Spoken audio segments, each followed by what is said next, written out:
നമസ്കാരം സുഹൃത്തുക്കളെ, welcome to my our talk show. ഏകദേശം 11-ാം ദിവസത്തേക്ക് കടക്കുകയാണ് അമേരിക്കയും ഇറാനും തമ്മിലുള്ള ഭയങ്കര ഭീകരമായ യുദ്ധം. 11-ാം ദിവസത്തേക്ക് കടക്കുമ്പോൾ നമ്മൾ പറയാൻ ആഗ്രഹിക്കുന്ന വിഷയം എന്ന് പറയുന്നത് എന്താണ് ഇപ്പോൾ നടക്കുന്നത് മധ്യപൂർവേഷ്യ രാജ്യങ്ങളായിട്ടുള്ള കുവൈറ്റും ബഹ്റിനും ഖത്തറും സൗദിയും UAE ഒക്കെ രഹസ്യമായിട്ട് എന്താണ് ഇസ്രായേലിനോടും അമേരിക്കയോടും ആവശ്യപ്പെടുന്നത്. ഒരുപാട് സുഹൃത്തുക്കൾ പറയുകയാണ്, എന്തിനാണ് അമേരിക്കയ്ക്ക് ബേസ് കൊടുക്കുന്നത് അല്ലേ, നിങ്ങൾക്ക് വല്ല ആവശ്യമുണ്ടോ അമേരിക്കയ്ക്ക് ബേസ് കൊടുക്കും, അമേരിക്ക ചവിട്ടി പുറത്താക്കൂ എന്നാണ് ഒരുപാട് പേര് ആവശ്യപ്പെടുന്നവരോട് ഇവിടെയൊക്കെ അല്ലെ കമന്റുകളൊക്കെ.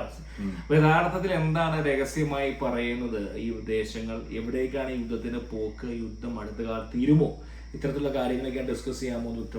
അത് ആദ്യമേ തന്നെ പോയിന്റ് നമ്പർ 1 എന്ന് പറയുന്നത്, രഹസ്യമായിട്ട് ഈ രാജ്യങ്ങളെല്ലാം ഒമാൻ അടക്കം ഖത്തർ അടക്കം സൗദി അടക്കം എല്ലാവരും ഇരുവരോടും അമേരിക്കയോടും ഇസ്രായേലിനും പറഞ്ഞൊരു കാര്യം എന്ന് പറയുന്നത് ഫിനിഷ് ദ ജോബ്, പണി തീർത്തിട്ട് പോയാൽ മതി. അതായത് തീർത്തിട്ട് പോയാൽ മതി തടേശ എന്ന് പറയുന്നത്, അല്ലാണ്ട് പോയിട്ട് കാര്യമില്ല.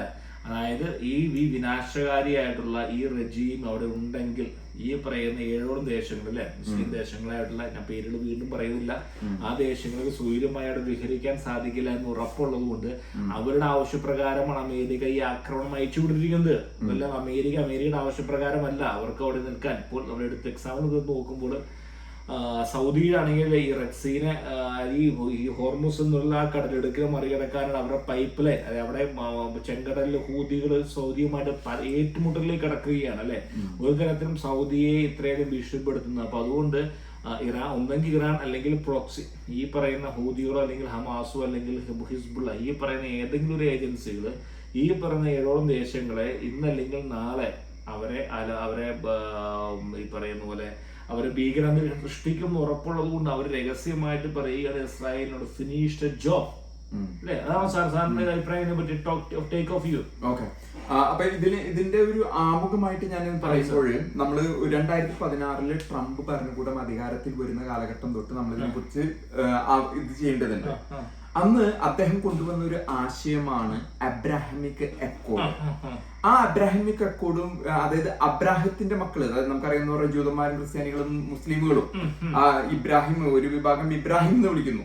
അവിടെ നിന്നിട്ടുള്ള ഒരു ചരിത്ര പരമ്പരയായിട്ട് തുടങ്ങുമ്പോൾ ട്രംപിന്റെ ആ ഒരു ആശയത്തിൽ വന്നതാണ് അബ്രാഹമിക് അക്കോർഡ് എന്ന് പറഞ്ഞ ഒരു ആശയം. അതിലേക്ക് ആദ്യം എടുത്ത് ചാടിയവരാണ് ബഹ്റിനും UAE. അവിടെ നിന്നും പിന്നാലെ മൈക്ക് പോംപിയോ, അന്നത്തെ വിദേശകാര്യ സെക്രട്ടറി, അദ്ദേഹവും ഒരു രഹസ്യമായിട്ട് നെത്തിന്യാഹുവിനെ കാണുകയുണ്ടായി. അതില് മൈക്ക് പോംപിയോ മധ്യസ്ഥത വഹിച്ചു, നെത്തിന്യാഹുവും MBSഉം മുഹമ്മദ് ബിൻ സൽമാൻ എന്ന സൗദിയിലെ ക്രൗൺ പ്രിൻസും. അവിടെ നിന്നും വീണ്ടും പോകുമ്പോൾ UAE ഇപ്പൊ ഈ ഒരു അടി നടക്കുന്നതിന് UAEക്ക് ഓൾറെഡി മൊസാദിന്റെ പ്രൊട്ടക്ഷൻ ഉണ്ട്. ആ ഒരു പ്രൊട്ടക്ഷനോടൊപ്പം തന്നെ മൊസാദ് നൽകുന്ന അയോൺ ഡോമും UAE ഇത്തവണ ഉപയോഗിച്ചിട്ടുണ്ട്. നെത്തിന്യാഹു UAE ദുബായിൽ വന്നു, അൽ നഹിയാൻ, അബുദാബിയുടെ ക്രൗൺ പ്രിൻസ് നഹിയാനുമായിട്ട് ചർച്ച ചെയ്തു എന്നുള്ളതാണ്.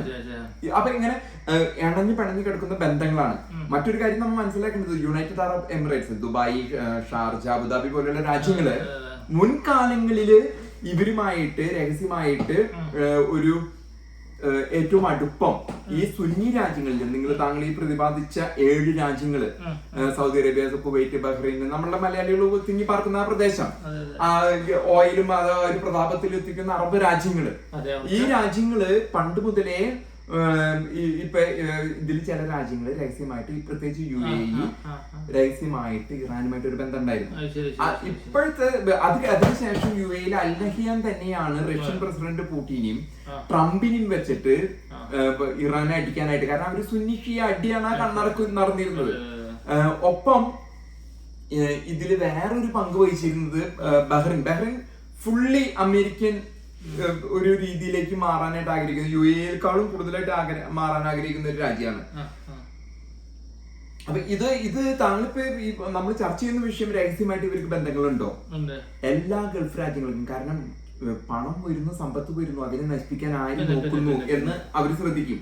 അപ്പൊ അവർക്ക് ഇന്റലിജൻസ് വേണം, ഡിഫൻസ് വേണം. ഡിഫൻസിന് വേണ്ടി അമേരിക്കൻ ഡിഫൻസ് പട്ടാളക്കാരെ നിർത്തിയിട്ട് അവരുടെ കസാരകൾ പോവാതിരിക്കാൻ വേണ്ടിയിട്ട് ഈ രാജ്യങ്ങള് എണ്ണ വിറ്റ് കാശുണ്ടാക്കും വേണം, ഡോളർ, പെട്രോൾ, അത് അതിന്റെ ഇടപെടഞ്ഞു കിടക്കുന്ന ബന്ധാണ് അത്. ഒപ്പം ഈ കാണുന്ന UAE പോലെയുള്ള രാജ്യങ്ങള് അതിനുശേഷം പിന്നീടത്തേക്ക് ഖത്തർ വന്നിട്ടാണ് ഇറാനായിട്ട് അടുത്ത ബന്ധം ഉണ്ടാക്കിയത്. അതൊരു ടർക്കി, ഈജിപ്റ്റ്, ഖത്തർ ബന്ധം പോലെ ഒരു ബന്ധം അവരുണ്ടാക്കിയെടുത്തു.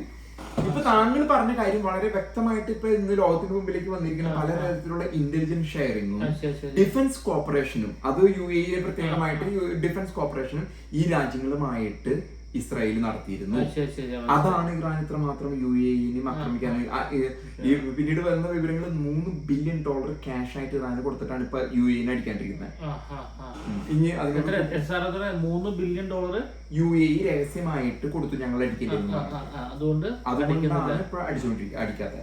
UAE ഇപ്പൊ അടി കാണുന്നുണ്ട്. ഇപ്പൊ ബഹ്റിനും കുവൈറ്റിനും മാത്രം ഇപ്പൊ അടിക്കുന്നത്. ഈ ഒരു 11 ദിവസത്തെ അടി മുഴുവനും ബഹ്റിനും കുവൈറ്റും. എന്തുകൊണ്ട് UAE അടിക്കുന്നില്ല? ചോദ്യമാണ് ആരോപണം എന്തുകൊണ്ട് അടിക്കുന്നില്ല? എത്ര നാള് UAE-ലും ദുബായ് എയർപോർട്ട് തൊട്ട് അടിയോട്ട് അടിയായിരുന്നു അവര് 11 ദിവസം തൊട്ടോ. അപ്പൊ ശരിക്കും പറഞ്ഞാൽ ഇറാൻ ഈ ഒരു മോഡ് എന്ന് പറയുന്നത് പിടിച്ചുവരി മോഡിലേക്ക് പോയി. അതിൽ വേറൊരു കാര്യം മനസ്സിലാക്കുന്നത്, ഇറാൻ എന്ന ഷിയ രാജ്യം ഇത്ര നാളും ഈ പറഞ്ഞ സുന്നികളെയൊക്കെ ഞാൻ മുൻപ് കമേനിയെ അലക്കിയപ്പോ തന്നെ ഫെബ്രുവരിയിൽ തന്നെ പറഞ്ഞിട്ടുണ്ട്. ഞാൻ പറഞ്ഞ കാര്യം, ഈ കമേനി എന്ന് പറഞ്ഞ വ്യക്തി, ഷിയ ഈ വ്യക്തിത്വം പണ്ട് മുതലേ സുന്നികൾ ഒറ്റ കൊടുക്കുന്ന ISIS ഉണ്ടാക്കിയ അൽഖ്വയ്ദ ഇതൊക്കെ സുന്നി ശക്തികളായിരുന്നു. സുന്നി അമേരിക്കയോട് പറയുന്നത് അവിടെ നിൽക്കണ്ടിട്ട് അവര് ഇതേ 11 മണിയാകുമ്പോൾ ഇവിടെ നിസ്കരിക്കാൻ വരും, 2 മണിക്ക് ഇവിടെ നിസ്കരിക്കുക. അതിൽ ഹെസ്ബുള്ള നസ്രുള്ള ഉണ്ടായിരുന്നു, അതിനൊക്കെ എടുത്തു കളഞ്ഞു. ഇപ്പൊ നസ്രുള്ളനൊക്കെ എടുത്തു കളഞ്ഞു. സമാധാനത്തിന്റെ വെള്ളരിപ്രാവായിരുന്നു. ഇവരൊക്കെ ഈ നസറുള്ള ഷിയായ നസറുള്ളയും ലബനനിന്ന് കമേനിയും ഷിയായ ആരെ ഏറ്റവും കൂടുതൽ അൽക്കേക്കണേ? ഏറ്റവും അവരുടെ ഇതിൽപ്പെട്ട സുന്നി തീവ്രവാദികൾ അൽഖ്വയ്ദയും ISIS-നാണ്. അപ്പൊ അമേരിക്കയോട് പറഞ്ഞത് ഞങ്ങൾ പറ്റിത്തരാം. കാരണം അവർക്ക് വേറെ ലക്ഷ്യം ഉണ്ടായിരുന്നത്, ഈ സുന്നീനെ അമേരിക്ക അടിച്ചൊതുക്കുന്ന സമയത്ത് അവരുടെ അണ്ടർഗ്രൗണ്ടിലുള്ള ന്യൂക്ലിയർ മിസൈൽ സിറ്റികളെ ഡെവലപ്പ് ചെയ്യാന്നുള്ളതായിരുന്നു അവരുടെ ആഗ്രഹം. പക്ഷെ അതും ഇപ്പൊ പൊളിച്ച് പാളീസാക്കിയിരിക്കുന്നതാണ് നമ്മളിപ്പോ കാണുന്നത്. ഇനി താങ്കൾക്ക് പറയാം. ഞാൻ പറയുന്നത് ഇപ്പൊ പറഞ്ഞ പോയിന്റുകൾ എന്ന് പറയുന്നത് രഹസ്യമായിട്ട് ഇവർ പറയുന്ന സംഭവം ഇവർക്ക് വളരെ വ്യക്തമായിട്ട് നമ്മൾ പുറത്ത് കാണുന്ന പോലെ അല്ല. അതായത് ഇറാനിൽ നടക്കുന്ന ഭീകരമായിട്ട് ആക്രമണം അമേരിക്ക നടത്തുന്ന ട്രംപ് അവസാനിപ്പിക്കാൻ ഉദ്ദേശം തന്നെയാണ്. കാരണം ട്രംപിന് അറിയാം, ഇന്നലെ നമ്മൾ വീഡിയോ പറഞ്ഞ പോലെ ആണുവായുധം ഇവർ പ്രയോഗിക്കുന്നു അറിയാം. അപ്പൊ അതുകൊണ്ട് ട്രംപ് ഇത് കരുതി തന്നെയാണ് ഇരിക്കുന്നത് അല്ലേ? അഭിപ്രായത്തില് ട്രംപ് കരുതി തന്നെയല്ലേ ഇരിക്കുന്നത്. ട്രംപിനെ സംബന്ധിച്ചോളം ബൂട്ട്സ് ഓൺ ഗ്രൗണ്ട് ഒരിക്കലും നടക്കുന്ന കേസല്ല. അദ്ദേഹം ഇപ്പൊ ഉന്തി തള്ളിയാതെ ഞാൻ വളരെ ഇന്ന് നടന്ന ചർച്ചകളുടെ ഒരു വിശദാംശം ഞാൻ പറഞ്ഞുതരാം. ഇന്ന് ജോസഫ് ഔൺ ഇവിടെ ഉണ്ട്. ജോസഫ് എന്ന് പറയുന്നത് അത് ക്രിസ്ത്യാനിയായ ലെബനന്റെ ഇതാണ്. ക്രിസ്ത്യാനിയായിട്ടുള്ള ലെബനന്റെ പ്രസിഡന്റ് ആണ്. അതൊരു ക്രിസ്തു രാജ്യമായിരുന്നു. എന്നാൽ പറ്റിച്ചും തട്ടിച്ചും നസറുള്ളയും ഇസ്രോളയും ഒക്കെ പാടിക്കൂടി അതൊരു ഷിയ മുസ്ലിമുകളുടെ ഒരു ഇതാക്കി മാറ്റി. അപ്പൊ അവിടെ ഹെസ്ബുള്ളനെ അലക്കുന്നുണ്ട് ഇപ്പോഴും. സമാധാനം ഇറാൻ പറയുന്നത് ഹെസ്ബുള്ളനെ അലക്കല്ലേ, അത് ഞങ്ങളുടെ ആളാണ്, ഹൂത്തി ഞങ്ങളുടെ ആളെന്ന് പറയുന്നുണ്ടെങ്കിലും അതും കൂടി ഇതിൽ പെട്ടതാണ് സമാധാന MOU. പക്ഷെ ഇസ്രായേൽ നിർത്തിയില്ല. അതിന്റെ ലെബനന്റെ ഒരു തെക്കൻ ഭാഗം കൊണ്ട് പിടിച്ചിട്ടെടുത്ത് അവരുടെ ഭാഗമാക്കി, ഇസ്രായേലിന്റെ ഭാഗമാക്കി. ഒപ്പം സിറിയയുടെ കോലം കുന്നുകളും ഭാഗമാക്കി. ഇന്ന് ജോസഫ് ഔൺ വന്ന് എന്ത് ചെയ്തു? വടക്കുന്ന് ഇങ്ങോട്ട് ഒതുക്കുകയും ചെയ്തു, ഇസ്രായേൽ ഇവിടുന്ന് അങ്ങോട്ട് ഒതുക്കി, ഹെസ്ബുള്ളനെ ഇല്ലാണ്ടാക്കി ചറന്ന് ബുക്ക് ചെയ്തു. ആദ്യം നസറുള്ളനെ എടുത്തു കളഞ്ഞു. അപ്പൊ പൊന്തി വരൂലോ. പക്ഷെ നമ്മൾ കാണുന്നത് പൂർണ്ണമായിട്ടും ഇസ്ലാമിക തീവ്രവാദം അവസാനിക്കുന്നു, ഏഷ്യയിൽ നിന്ന് വിട്ടു പോകുന്നു എന്ന് വേണം നമുക്ക്